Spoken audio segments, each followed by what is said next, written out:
My name is Hannah Mercer, and 2 weeks ago, my mother rang my doorbell for the first time in 9 years.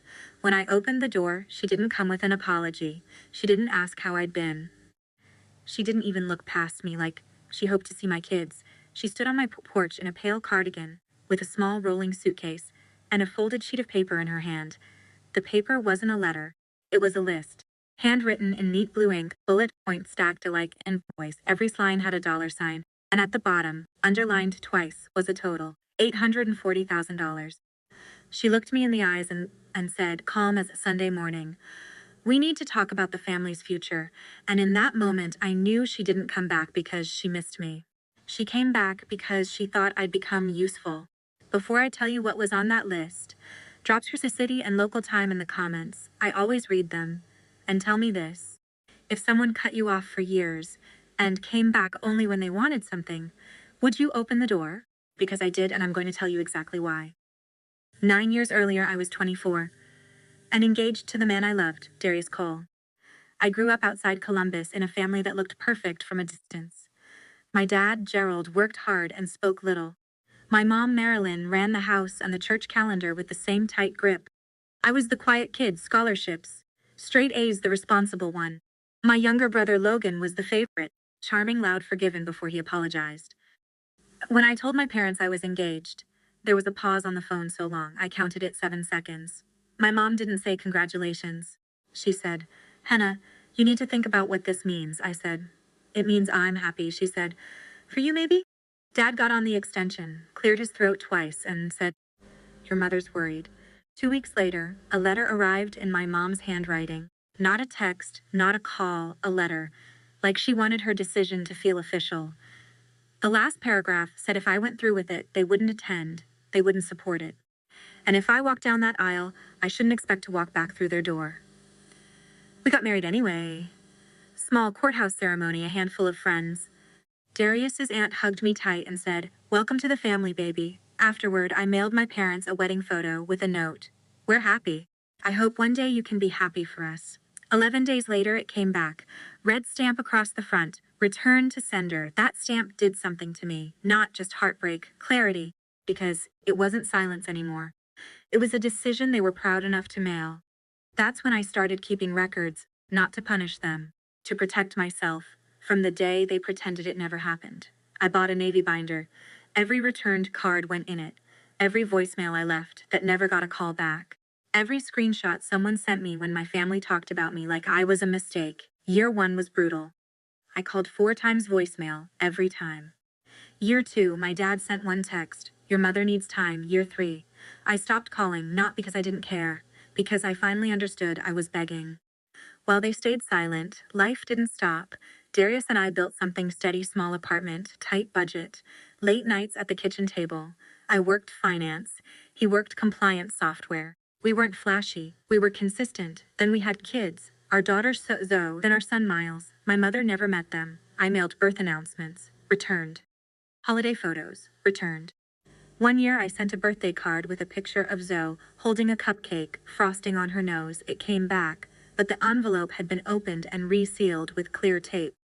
Someone looked at my child's face, then sent it back anyway. I filed it, because families like mine don't always scream when they hurt you. Sometimes they erase you quietly and call it values. Around year 7, the numbers started changing. Darius's work took off. Not overnight, not lottery style, steady growth. The kind that doesn't look like anything until suddenly it looks like everything.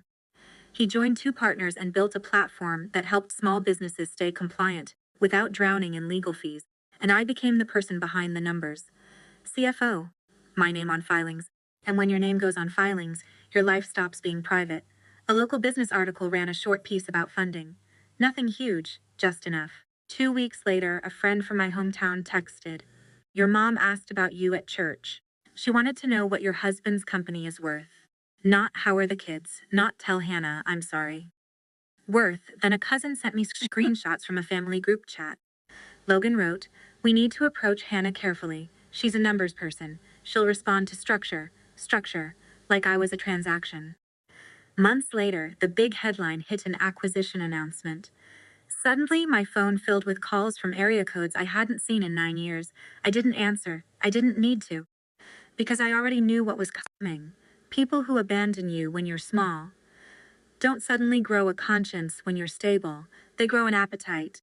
And that's why, when my doorbell rang 2 weeks ago and I saw my mother standing there with a suitcase and a folded paper, I felt calm, not because I was ready to forgive, because I was ready to see what she thought she could get away with. She walked into my kitchen like she belonged there, eyes scanning the room, the way an appraiser scans a house. Then she unfolded her list and read it, like she was reading out loud what I owed her. Retirement help for my father, medical bills, mortgage payoff, support for Logan's family, college money. And she slid it across the table to me and said, "This is what families do." I stared at the total, then I looked at her. "You haven't called me in 9 years," I said. She didn't flinch. "Life is short," she replied. "We need to move forward." Move forward. What people say when they want you to skip the part where they admit what they did. I stood up, walked to my office, opened the bottom drawer, and pulled out my binder. Navy blue, thick, heavy with proof. I brought it back, set it beside her list, and said, "You brought a list." So did I. Her eyes narrowed. "What is that?" I opened it to the first tab and slid the first returned envelope onto the table, then the wedding photo envelope, then the Christmas card, one by one. Not loud, not emotional, just organized like an audit. My mother's eyes went glassy, but I'd seen that look before. Those weren't tears of regret, those were tears of inconvenience. And right there, with her demand list on one side and 9 years of receipts on the other, I had a choice. I tapped my dad's name first, speaker on. It rang twice. Then his voice came through, older than I remembered, careful like he was choosing every syllable. "Hannah?" My mother straightened in her chair like she expected that one word to put me back in my place. "It's me," I said, clean, calm. "You're on speaker." Mom is sitting at my kitchen table. A pause. Then I heard his breath catch, like he didn't want to admit he'd been expecting this call for years. "Hannah? What's going on?" I didn't argue. I didn't accuse. I opened the binder and let paper do what feelings never could. "I'm going to read a few items," I said, "not to fight, so nobody can rewrite the story later." My mother's voice slid in, sweet as syrup. "Gerald, don't let her upset you. She's under stress." I ignored it. I pulled out the first envelope, white, stiff, red stamp across the front, and placed it beside her demand list. "Item 1, I said, "wedding photo.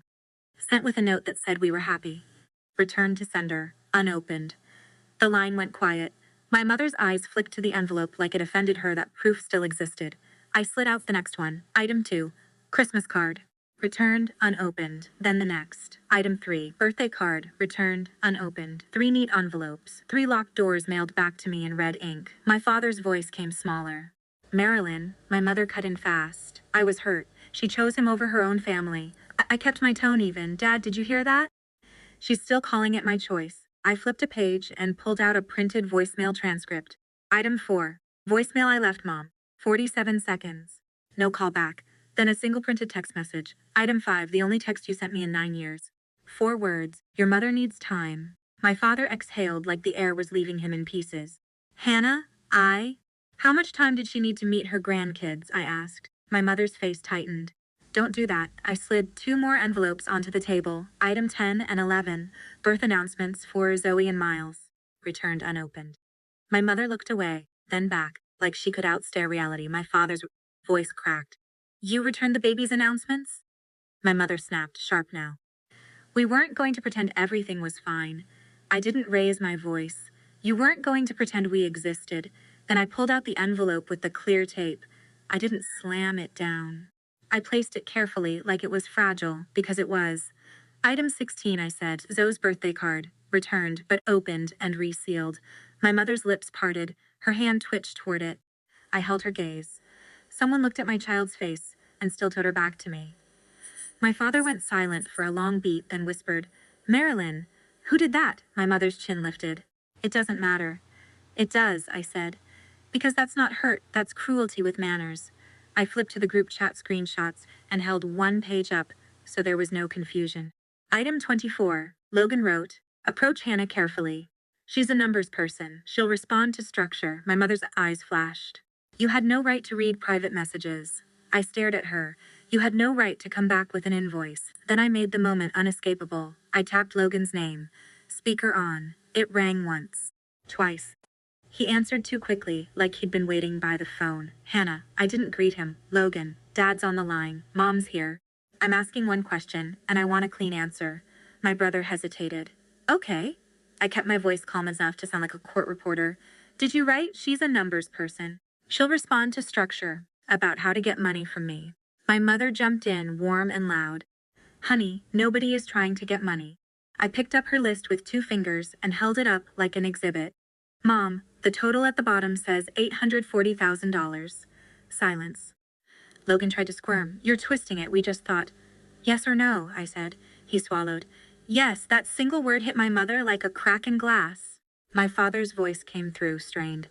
Logan, what the hell is this? Logan rushed to justify himself. Dad, it's not like that. We need help. Mom's stressed. You know how things are. I cut him off softly. No, here's how things are. You cut me off for who I married. You returned pictures of my kids. And now you're back because you think my life is profitable. My mother's face hardened, anger replacing the performance tears. You're making us sound like monsters. I didn't flinch. You made yourself sound like this by your actions. Then I opened the binder to the original letter, my mother's handwriting, and read one sentence, slow enough that every word landed. If you go through with this, do not expect to walk back through our door. I closed the binder. The rings clicked shut like a final answer. My father's breathing came heavy through the speaker. Marilyn, you wrote that? My mother's voice thinned. I was trying to protect this family. I looked at her and said the line I'd held inside for 9 years. You weren't protecting the family. You were protecting your control. Logan's voice rose. So what? You're just going to punish Mom forever? I turned slightly toward the phone. This isn't punishment. This is boundaries. My father spoke quietly, like he was standing in a room he finally saw clearly. Hannah, what do you want from us? I kept it simple, because simple is unbreakable. You don't get money, I said. And you don't get access to my children until there is a real apology. One that names what you did and stops blaming my husband. My mother's voice trembled. You're turning them against me. I shook my head once.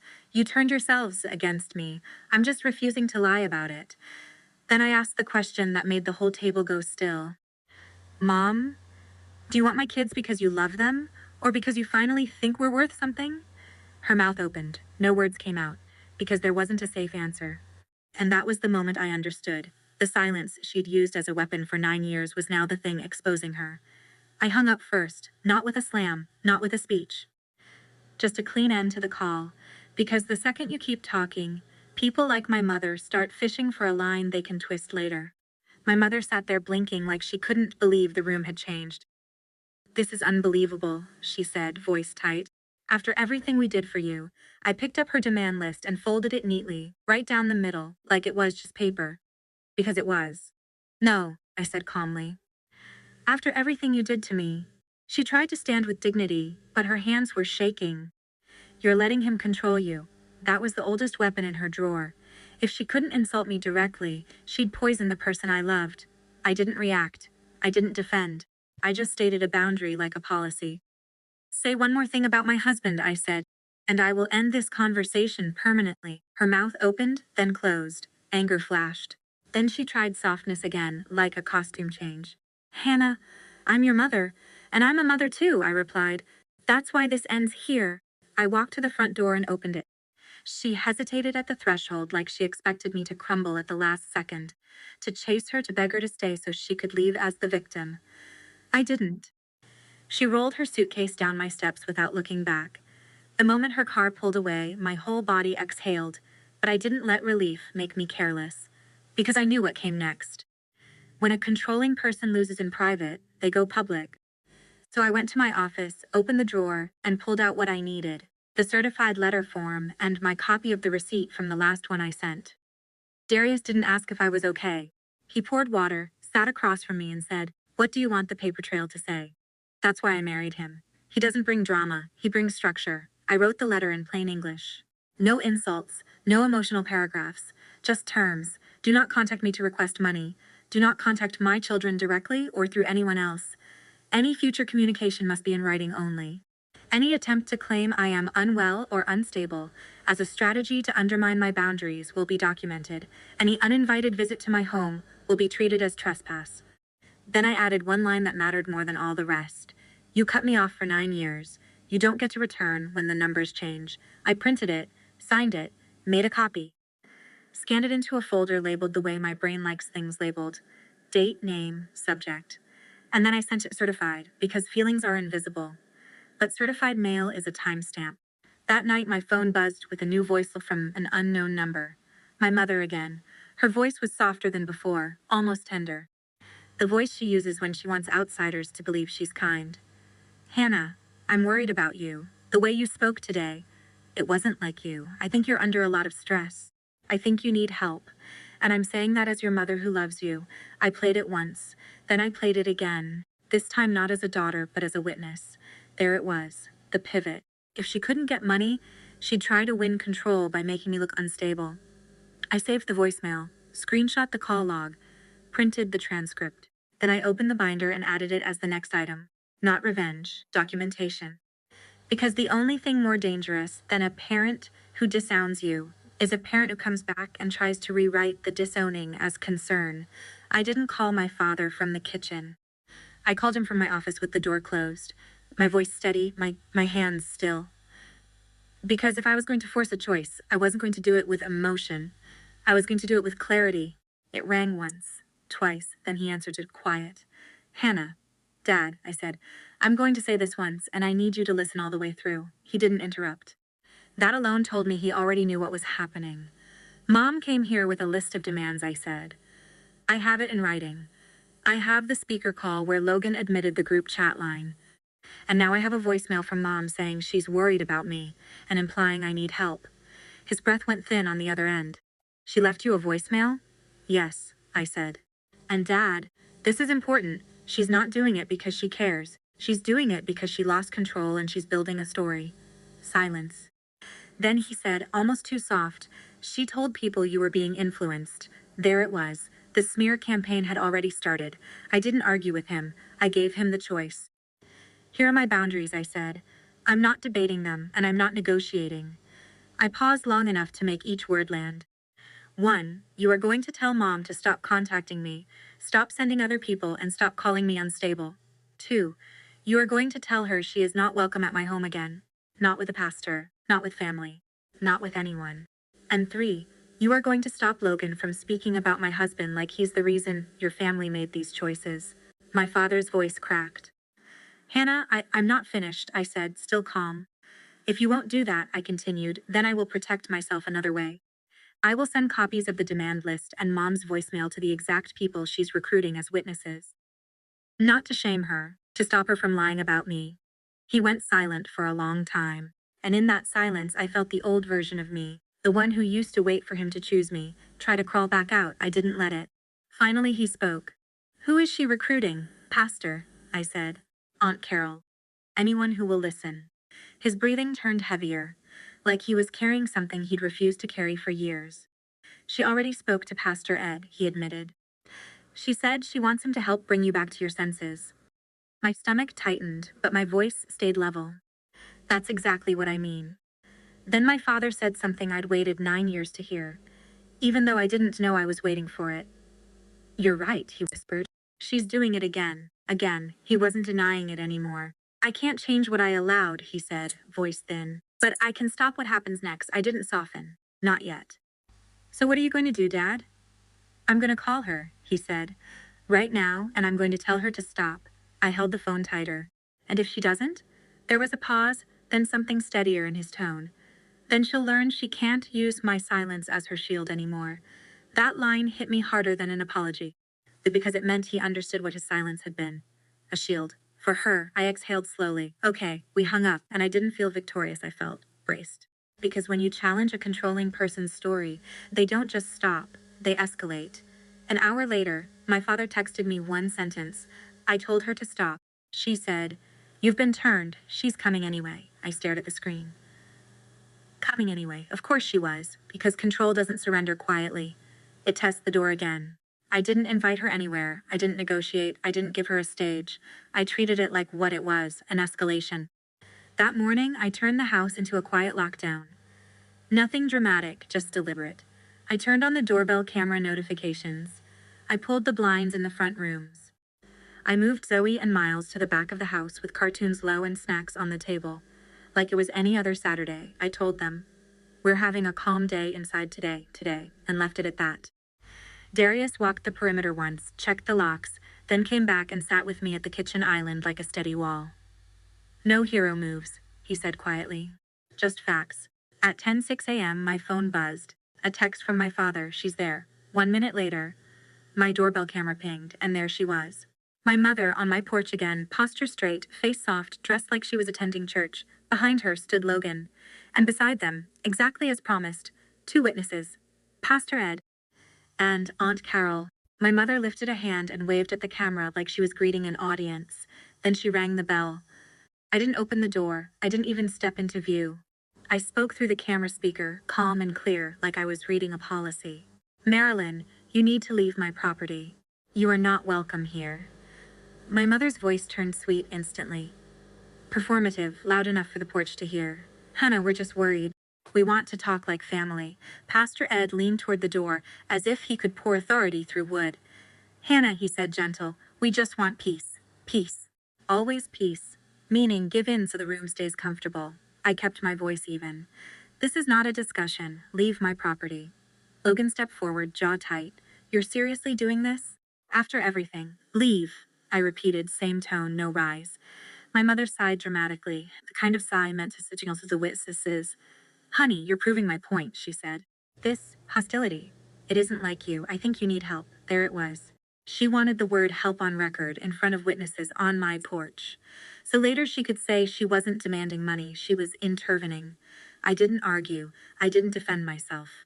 I used one sentence that shut down the entire frame. Any attempt to label me as unstable is being documented. "Leave now." My Aunt Carol shifted uncomfortably. Pastor Ed's face tightened.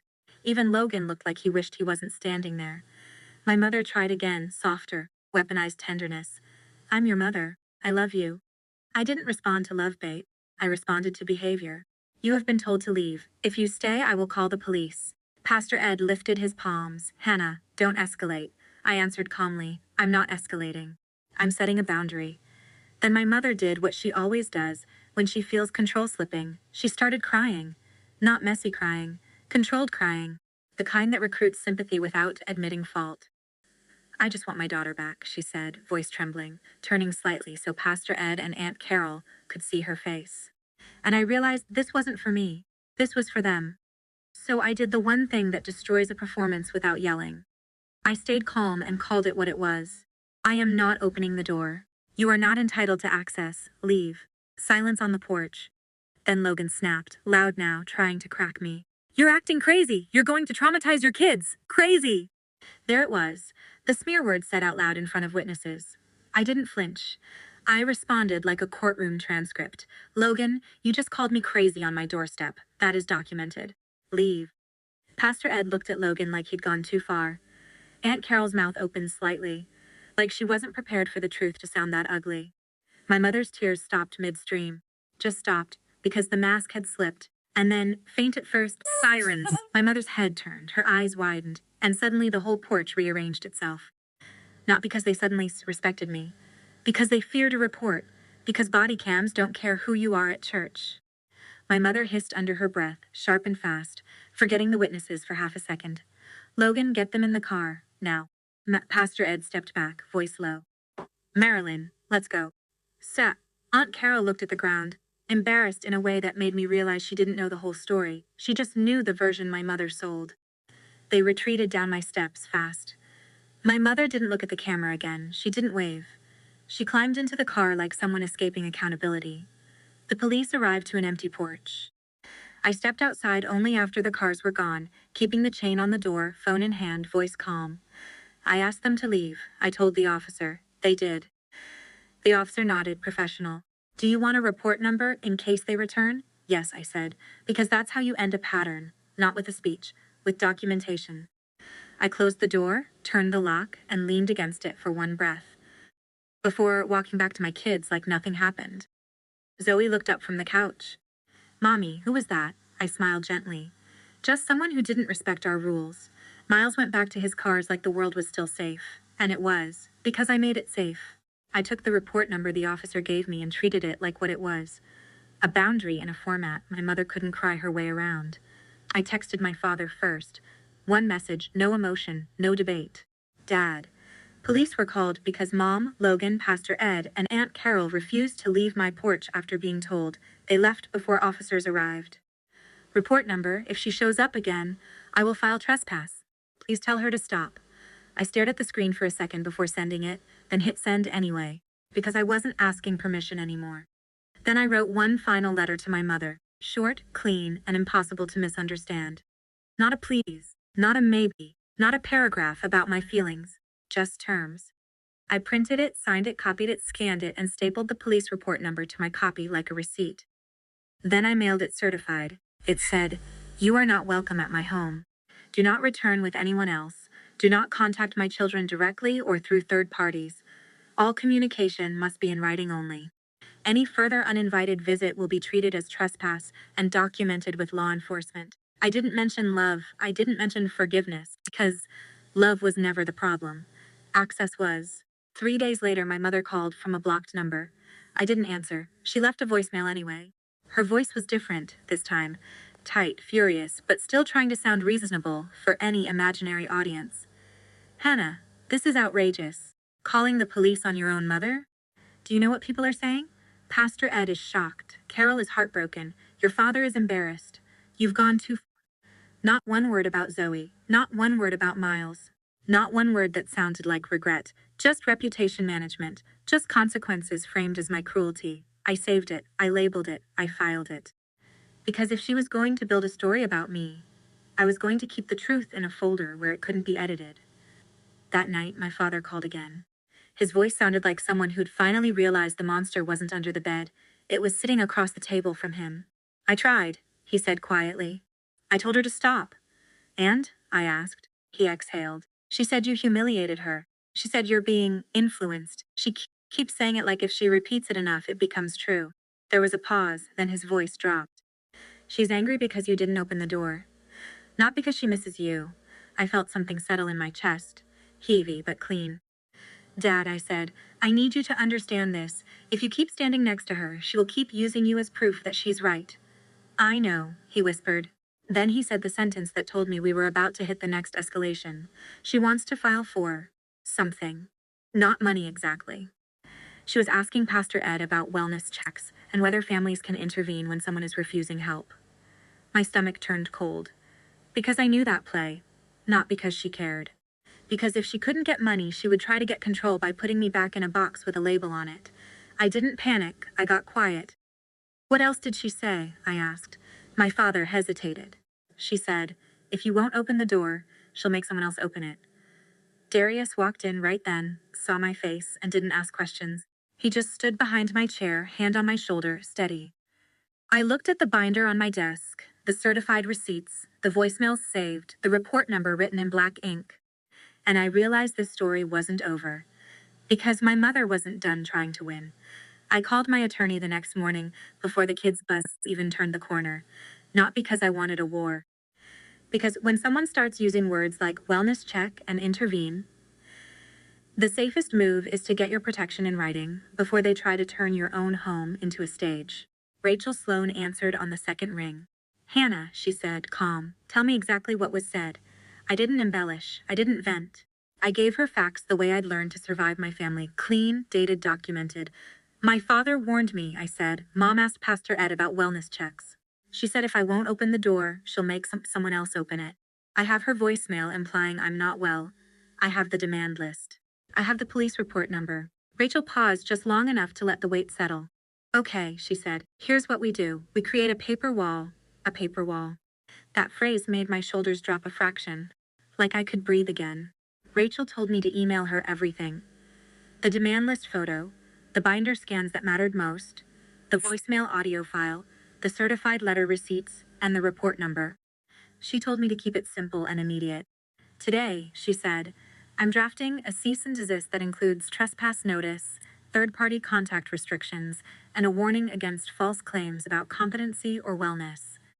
Not because she has legal standing to control you. She doesn't. But because it changes how police and anyone else interprets her behavior if she escalates." I looked at the binder on my desk and felt something cold and clean in my chest. My mother had always relied on the fact that normal people hesitate. Normal people don't want to be dramatic. Normal people don't want to look like the bad guy. Paper doesn't care about looking like anything. It just sits there and tells the truth. Rachel added, and Hannah, if she calls for a wellness check, you do not panic.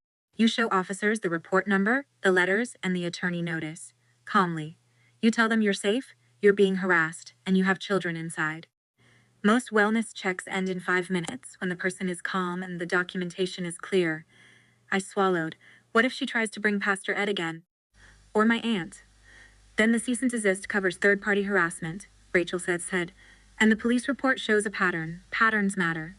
After we hung up, I didn't collapse. I built the file. I scanned the demand list first. Her handwriting, the total underlined, the way she tried to make entitlement look organized. I attached the voicemail audio next, the one where she said she was worried and implied I needed help. I included the newer voicemail, where she complained about reputation and called the police, outrageous. Then I scanned the most important pages from the binder. The ultimatum letter, the returned wedding photo envelope, the resealed birthday card envelope with the tape. I didn't need all 9 years to prove a point. I needed the cleanest evidence of intent. I emailed everything to Rachel with a short subject line. Harassment documentation. Mercer. Darius walked into my office while I was printing and asked one question. Do you want me to take the kids out later? He said. I nodded. Just for the afternoon. He didn't ask why. He just said, okay, like protecting peace was a normal household chore. By noon, Rachel emailed the draft. It was the most satisfying thing I'd read in years. Not because it was cruel, because it was clear. It named my mother and Logan. It referenced the prior certified letter. It referenced the police report number. It stated in plain language that any further attempt to come to my home uninvited would be treated as trespass. It forbade third-party contact, including clergy or extended family, acting as intermediaries. It warned against making false statements about my mental health as a method of control. It instructed that any communication must be in writing and routed through counsel. No emotion, no arguing, a locked door in legal formatting. Rachel asked, do you want it sent today? Yes, I said, because the biggest mistake people make with controlling relatives is waiting for the next punch to start blocking. Rachel sent it certified and by email where possible. She also told me to do one more thing.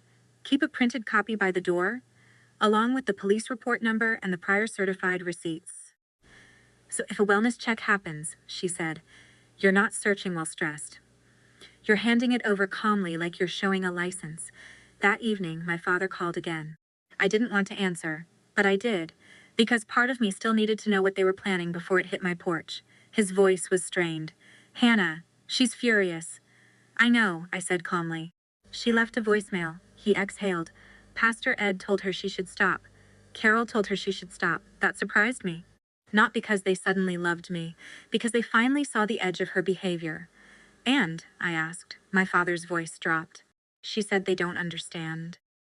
She said you've been poisoned against her. There it was, again. My husband as the scapegoat because my mother couldn't admit she was the reason the door stayed closed. Then my father said, she's talking about a wellness check. My hand tightened on the phone. When? I don't know, he said. But she asked what she should say. She asked what would make them take it seriously. I went very still.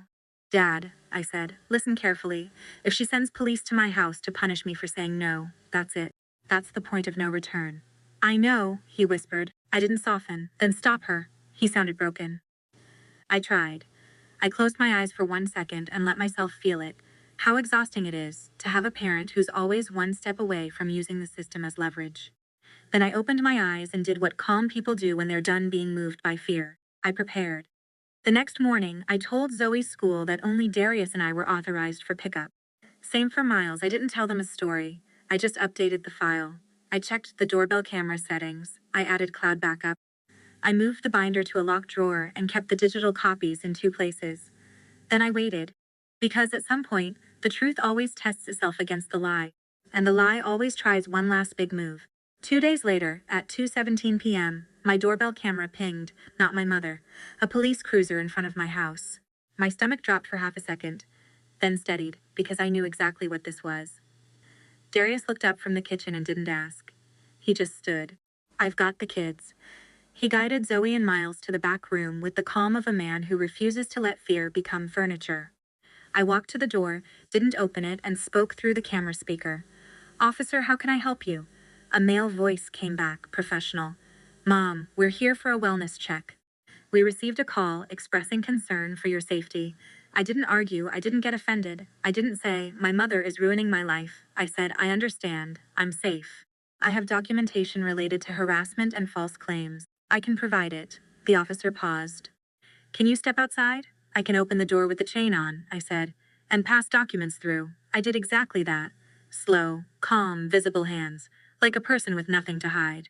I passed out the printed packet, the cease and desist, the certified mail receipts, the police report number, and a one-page summary Rachel prepared that stated I was not under any guardianship, not under any court order, and that these wellness claims were part of ongoing harassment.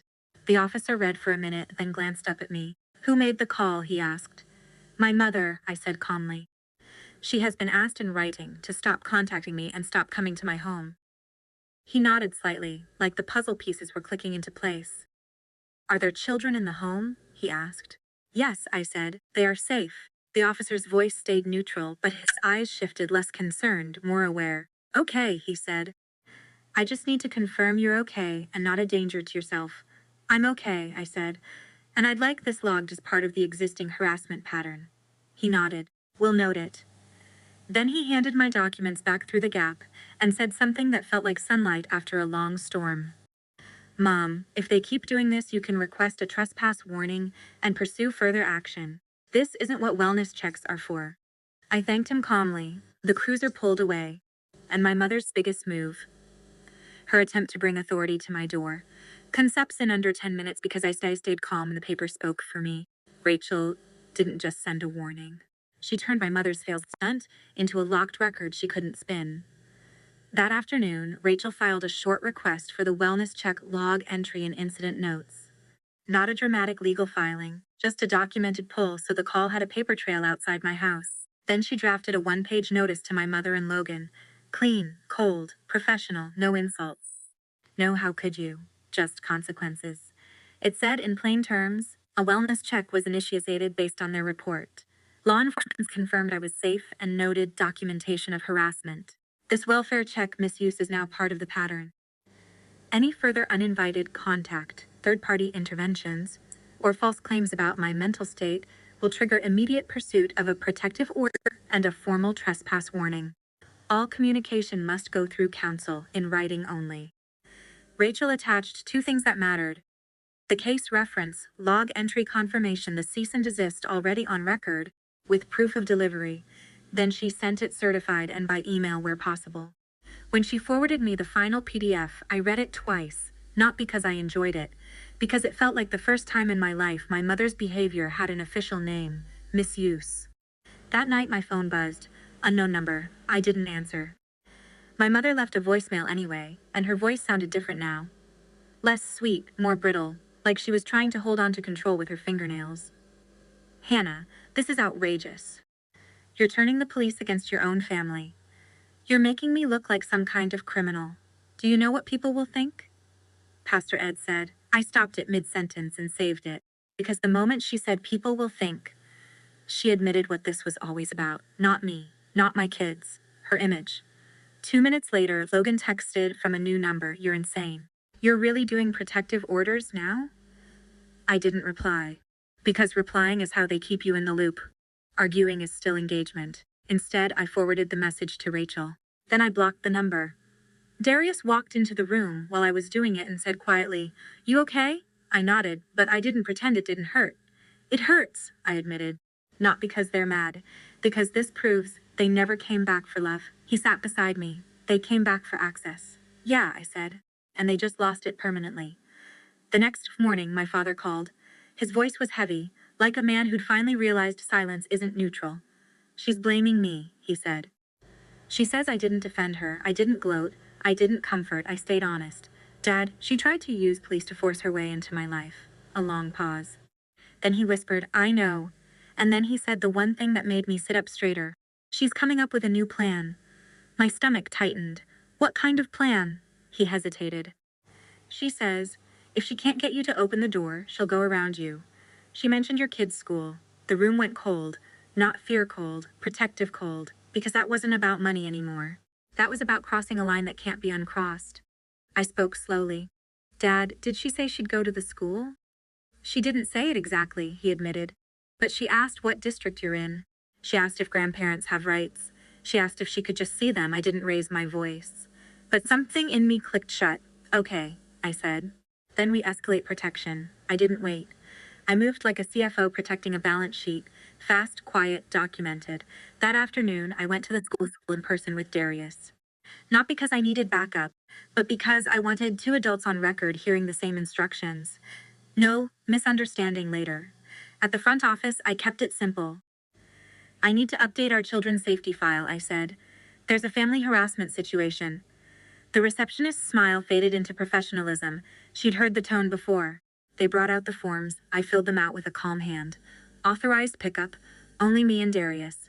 No third-party contact. No grandparents. No relatives. No family friends. No clergy.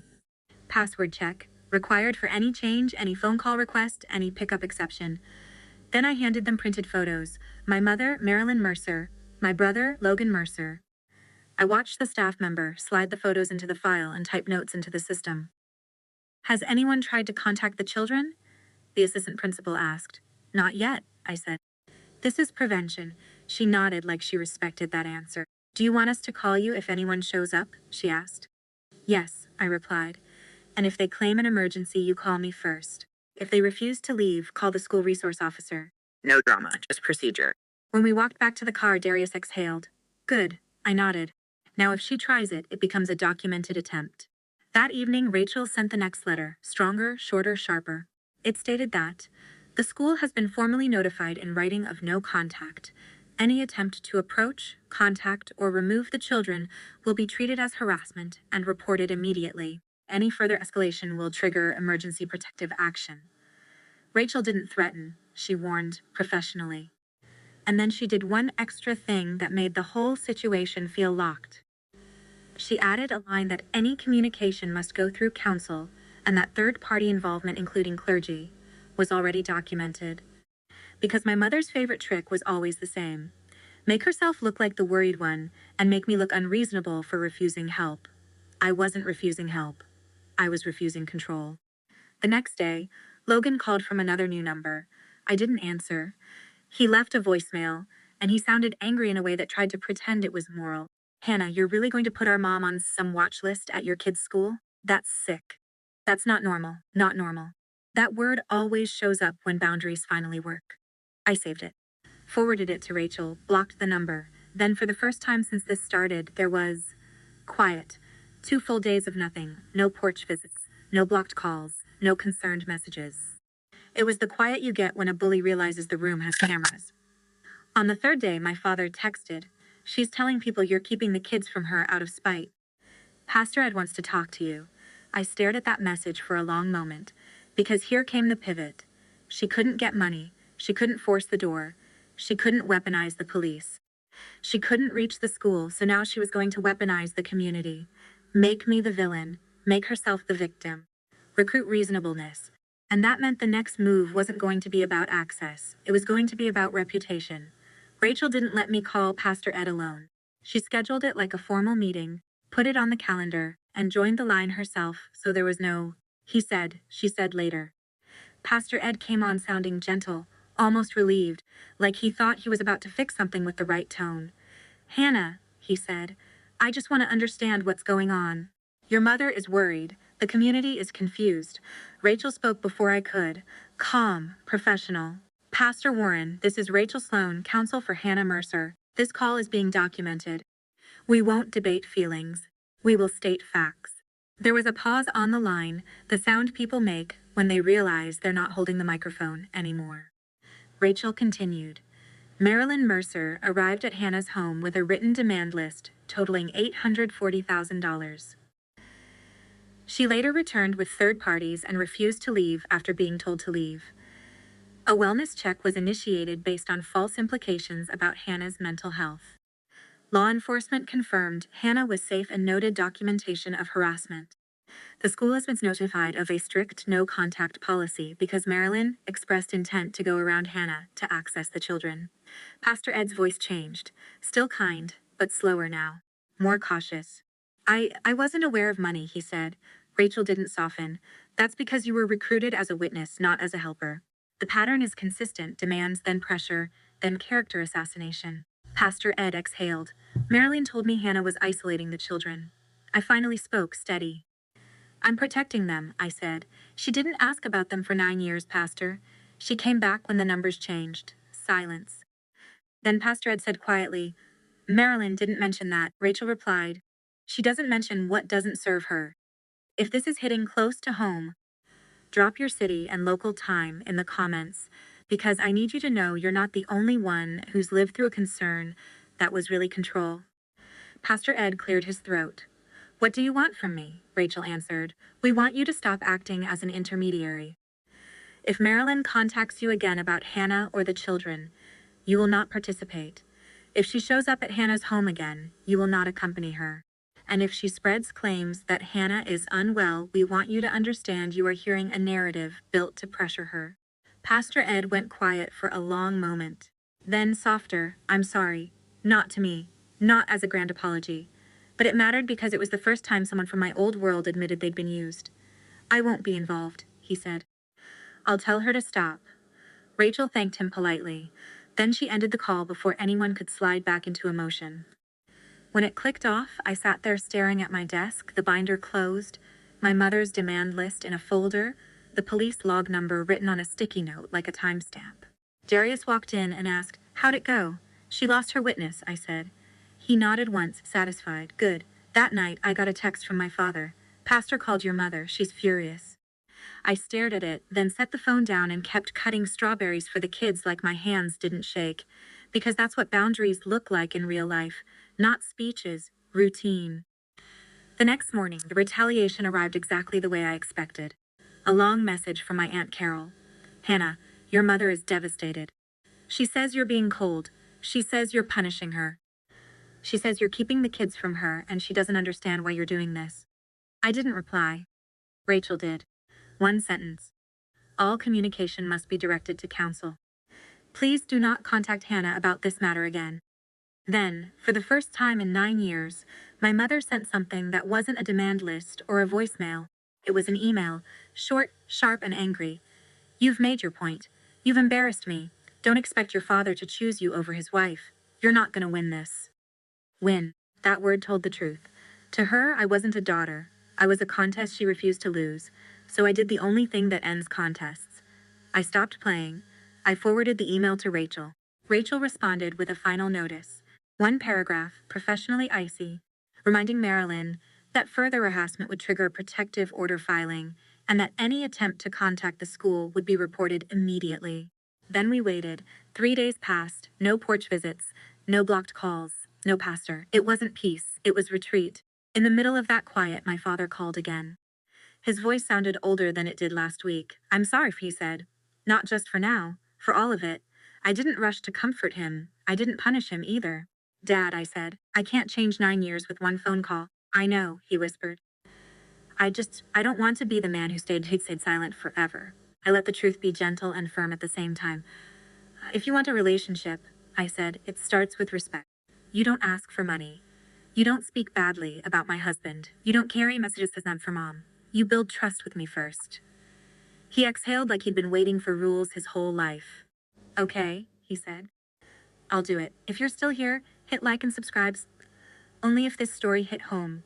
Because boundaries aren't just drama, they're survival. And I'm going to keep telling the truth, the way it actually happens. A week later, my mother made her final move. Not a visit, not a voicemail, a post. A vague Facebook post about children forgetting family and outsiders breaking bonds and a mother's heart. No names. Just bait for sympathy. Friends from my hometown started commenting with praying hands and call your mama and life is too short. I didn't respond. I didn't need to. Because I wasn't fighting in public. I was building safety in private. Rachel captured it with screenshots anyway and filed it under the pattern, not because a vague post is a crime, because it showed intent. And then quietly, the last piece clicked into place. My father texted me again. She got served with your attorney's notice. She's scared now.